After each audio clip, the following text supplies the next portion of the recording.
La femme lavait consciencieusement la saleté de son corps. Cependant, la mère, en voyant cela, se sentit extrêmement coupable. La femme remarqua le regard de sa mère et la fusilla du regard avec dégoût. Juste à ce moment, Meishuan avait suivi sa mère dans le champ pour filmer. Mais en se retournant, il constata que sa mère avait disparu. De plus, son parasol avait été projeté en l'air, ce qui alarma encore plus Meishuan.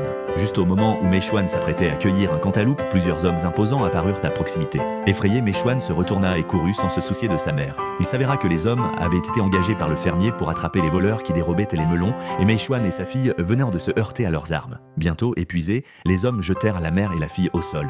Frustrés de ne pas avoir trouvé de melons, les hommes les ont battus, les laissant pleins de ressentiment. Les deux hommes ont été battus à mort.